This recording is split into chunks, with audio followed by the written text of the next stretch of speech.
अगर आपको मेरी स्टोरी पसंद आती है तो प्लीज़ मेरे चैनल को सब्सक्राइब करें और लाइक, शेयर और कमेंट करें। एक साधु महात्मा तीर्थ करने के लिए अपने 2 शिष्यों के साथ काशी आए हुए थे।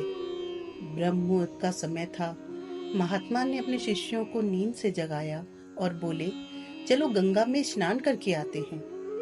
तीनों स्नान करके आने के बाद एक खाली एकांत जगह ढूंढने लगे। कुछ दूर जाने के बाद उन्हें ऐसी एक जगह मिल भी गई और तीनों भगवान की आराधना में लीन हो गए। थोड़ी देर बाद जब उनकी आंख खुली तो दिन का उजाला होने लगा था। एक शिष्य की नजर महात्मा जी पर पड़ी। उनकी पीठ के पीछे की तरफ एक कुत्ता मृत अवस्था में पड़ा था। वो तुरंत बोल पड़ा, महाराज जी, आपके पीछे एक मरा हुआ कुत्ता पड़ा है। चलिए यहाँ से चलते हैं और कहीं और जाकर बैठते हैं। महात्मा कुछ क्षण मुस्कुराए और फिर कहने लगे, नहीं वत्स, आज का कीर्तन तो हम इसी कुत्ते को सुनाएंगे। दोनों शिष्य एक दूसरे की तरफ देखने लगे।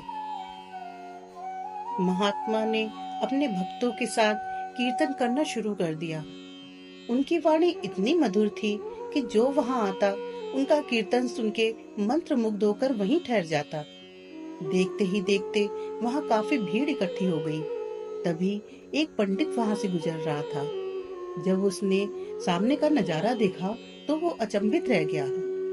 उसके मन में प्रश्न उठा कि ये कौन पीर फकीर है जिसे सब लोग इतना ध्यान लगाकर सुन रहे हैं। वो पंडित ये सब सोच ही रहा था कि अचानक उसकी नजर उस मरे हुए कुत्ते पर पड़ी। तभी वो खुद से कहने लगा, अजीब महात्मा है ये। दुनिया इसको सुनने आई है और इसे इतना ही नहीं पता कि कीर्तन किसी मंदिर, गुरुद्वारे या धर्मशाला में करना चाहिए। कीर्तन सदैव एक साफ सुथरी जगह पर ही बैठकर किया जाता है और इसे इस मरे हुए कुत्ते से कोई फर्क ही नहीं पड़ रहा। कहते हैं ना, घमंड में आकर इंसान सही गलत की परख खो देता है। उस घमंडी पंडित ने साधु महाराज से कहा, तुम्हें सामने पड़ा मरा हुआ कुत्ता दिखाई नहीं दे रहा क्या, जो ऐसी गंदी जगह पर संगत को साथ जोड़कर कीर्तन कर रहे हो? तो साधु महात्मा को हंसी आ गई।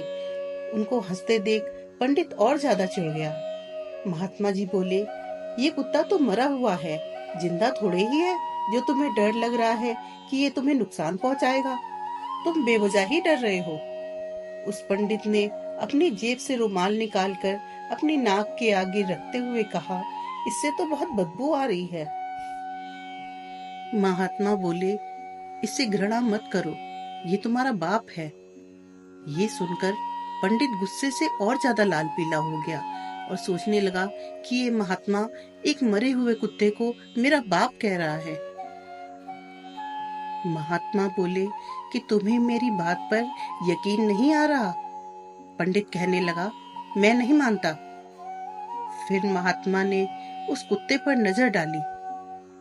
सचमुच उस कुत्ते की आत्मा प्रकट होकर मनुष्य की आवाज में उस पंडित से बोली कि मैं तेरा बाप हूँ और पता है कि मैं उस कुत्ते की योनि में क्यों पड़ा।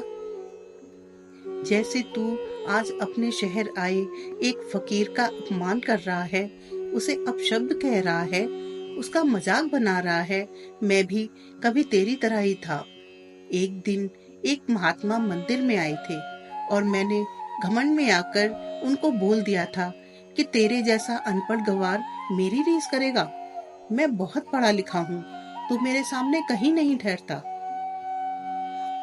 सबके सामने अपना अपमान होते देखकर उस साधु को गुस्सा आ गया और वो ये कहते हुए वहां से निकल गया कि पढ़ लिख तो गया, पर कुत्ते की तरह भौंकने की आदत नहीं गई और उसे कुत्ते की योनि में जन्म लेना पड़ा। कहते हैं पढ़ लिख जाने से विनम्रता आ जाती है, पर अभिमानी पुरुष को अहंकार आ जाता है। कुत्ते की योनि में उसका बाप कहने लगा कि ये महात्मा बहुत पहुंचा हुआ है, इसके चरणों में गिरकर माफी मांग लो, तेरा जीवन सफल हो जाएगा। पर उस पंडित को विश्वास नहीं हुआ। वो मन ही मन सोचने लगा कि ये महात्मा कहीं काले जादू का मालिक तो नहीं है जो इसने काला जादू करके मेरे बाप को बुला लिया हो। उसके पिता ने उसे फिर समझाया कि इस महात्मा के पैर छूकर इनसे माफी मांगो। आखिर में उस पंडित को सच का ज्ञान हुआ और उसने अहंकार का त्याग करके सच्चाई, ईमानदारी और धर्म के रास्ते पर चलने की कसम खाई। इस कहानी से हमें ये शिक्षा मिलती है कि किसी को अपमानित करके गर्व महसूस करना कभी भी उचित नहीं ठहराया जा सकता। हमें दूसरों का सम्मान करना चाहिए, अपनी सोच, अपने व्यवहार में शालीनता रखनी चाहिए और ऐसा कुछ भी नहीं बोलना चाहिए कि सामने वाले की भावनाओं को ठेस पहुंचे।